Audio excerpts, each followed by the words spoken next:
I would like to have the privilege and honor of introducing the founder and the executive director of Gold, Ms. Hiroko Tatebe. I am so fortunate, and then I'm really one of the lucky person who have such a great supporters of this cause. And so I really, really appreciate all of you here. By holding the symposium both in Los Angeles and in Tokyo, the design of our Trans-Pacific two-way bridge was complete.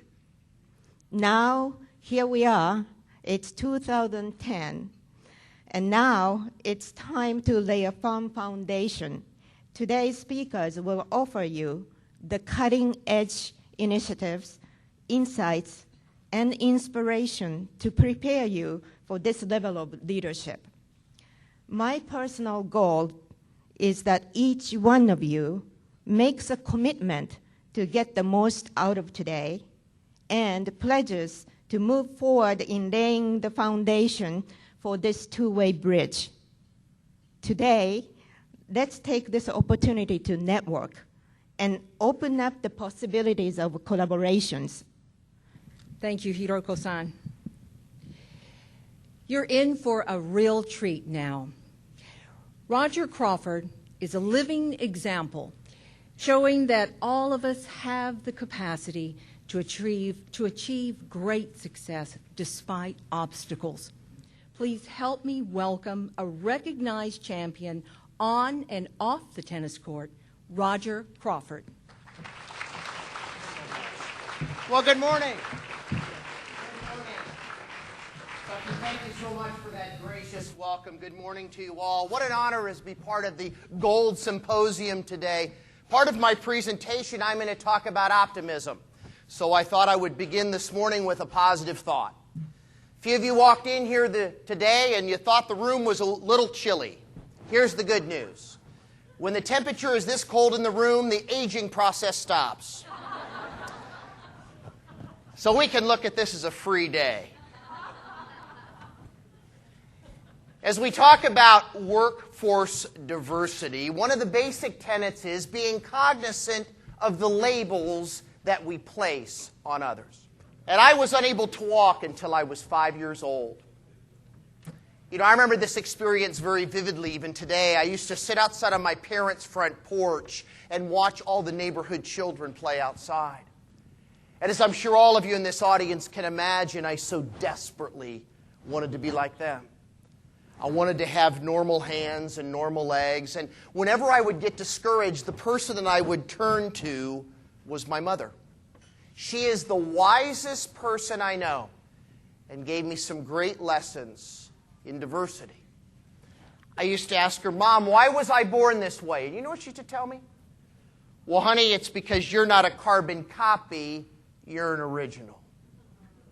If you have a talent pool that only consists of men, new college graduates, in Japanese, I think the collective experience of those people would look very, very similar.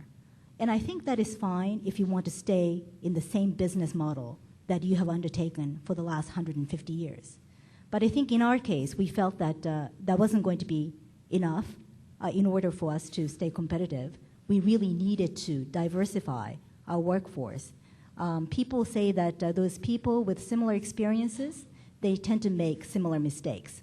They don't come up with new ideas.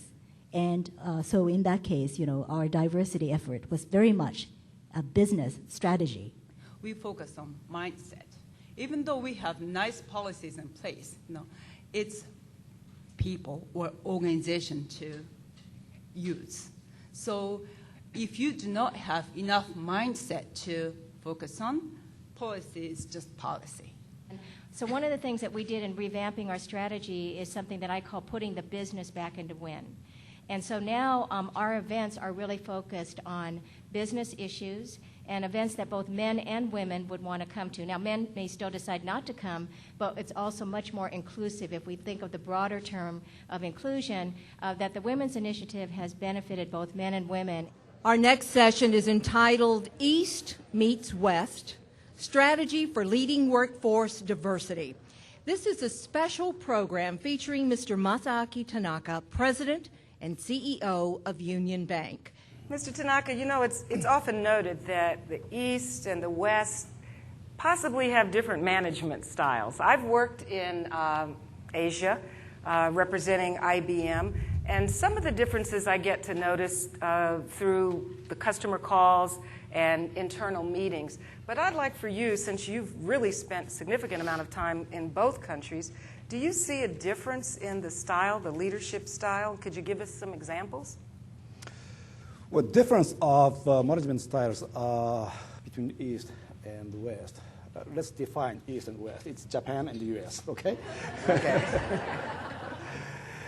Now, I would say there are a couple of things that I should probably mention. That is, number one, in Japan, there is a very, very famous saying. That is, harmony is the greatest of virtues. So harmony comes first. That's a very important cultural background. So therefore, the leadership skills required in Japan is towards more coordination. It's a coordination skill that is required as a leader. And the skill includes a kind of capability to reach a consensus among the executives without disrupting harmony. Okay, one last question. Do you think we'll ever see a female CEO? I would love to see that. I would love to see that. I mean, Hewlett Packard had the CEO who was Hewlett Packard obviously had the female CEO. There are so many female CEOs I met, and they are spectacular. I mean, it doesn't matter whether it's a man or female or it just doesn't matter for me. The news media's role, as Gordon has alluded to, I always felt was about showing us where we connected to one another. I called it the communal role of news. I grew up in New York, and I rode the subways, and I held the daily news. And it was like the grit of that newspaper connected me to the city. I would sit in the subway and feel as if I was absorbing who we were becoming. And the news was something that allowed you to know who the stranger you might otherwise never meet was, how we were implicated in each other's lives. The best thing I could say about the diversity movement of the 70s was that it gave women and ethnic minorities that toehold in what had been, pretty much until that time, a white male-dominated industry. Once in, women and minorities banded together, they networked to make it easier for the rest of the group to come on in. You taught me an important lesson about, understanding cultures and understanding communities and not having preconceived notions about who they are and what they expect from you and what they expect from some goofball in a TV truck. And ever since, I've tried to apply that to interview subjects that we've encountered. And I think that's something that diversity in newsrooms brings you. You have a chance to see things from a different perspective. We do need diversity, but we need diversity of voices. We need diversity of thought. We need diversity of opinions, of experiences. And there's something called inclusion, right? So that what it doesn't suggest is that it's only for women and people of color, because inclusion means it's the entire society. We can come together around a variety of issues, a variety of causes, and a variety of different people coming together around what?